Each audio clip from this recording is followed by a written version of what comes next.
Assalamualaikum warahmatullahi wabarakatuh.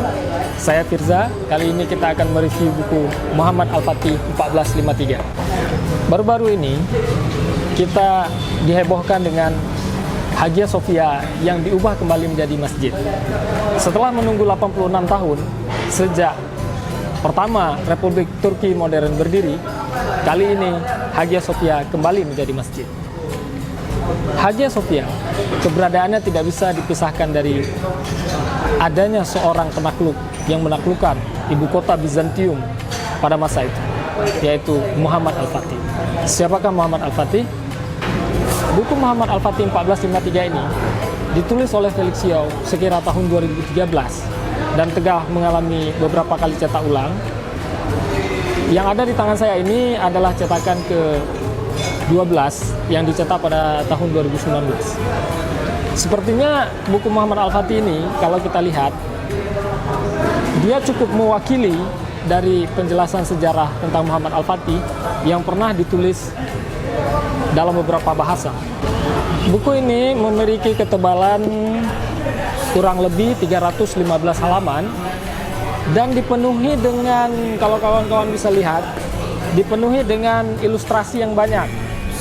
Ilustrasi yang banyak yang cukup membantu kawan-kawan ketika membaca buku ini.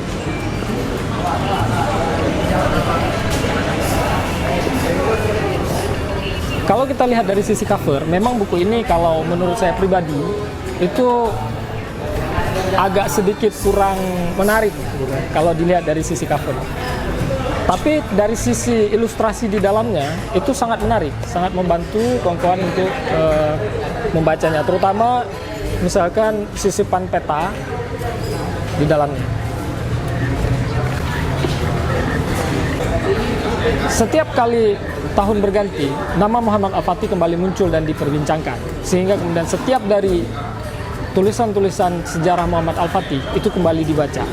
Dan keberadaan Muhammad Al-Fatih 1453 kalangan Felix Xiao ini menjadi begitu bermakna karena ditulis langsung dalam bahasa Indonesia. Beberapa buku lain memang diterbitkan di Indonesia, seperti misalkan 1453 Roger Crowley. Tapi 1453 Roger Crowley itu adalah buku berbahasa Inggris asalnya, yang kemudian diterjemahkan menjadi bahasa Indonesia. Baik, kita akan cerita sedikit tentang Muhammad Al-Fatih. Muhammad Al-Fatih itu adalah orang yang memindahkan pusat ibu kota Turki ke Istanbul. Sebelumnya Istanbul ini adalah pusat kota Bizantium.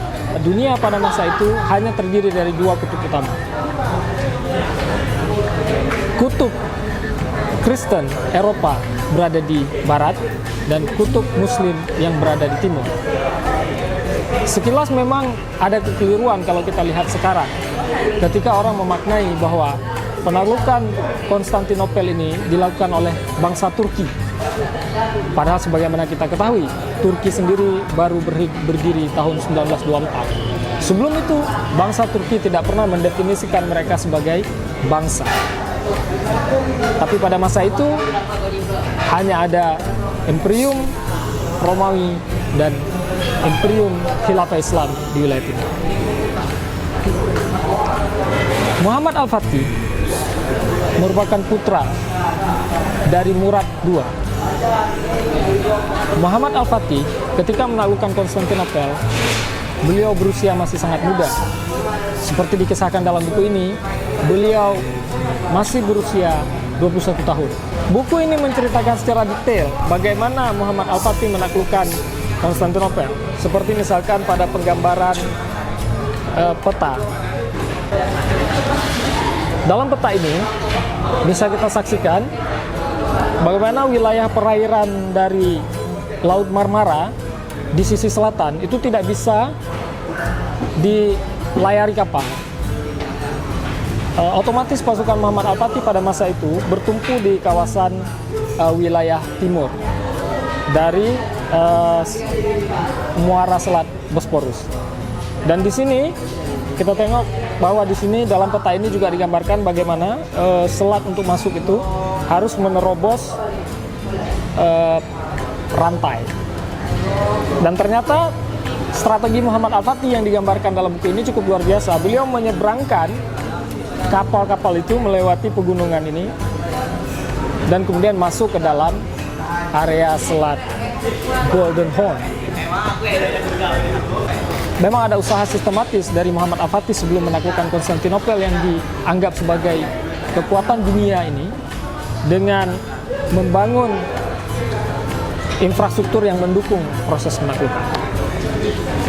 Dan yang menariknya, kutipan perkataan Napoleon Bonaparte, apabila dunia ini adalah sebuah negara, maka tempat yang paling layak menjadi ibu kotanya adalah Konstantinopel. Kekurangan buku ini,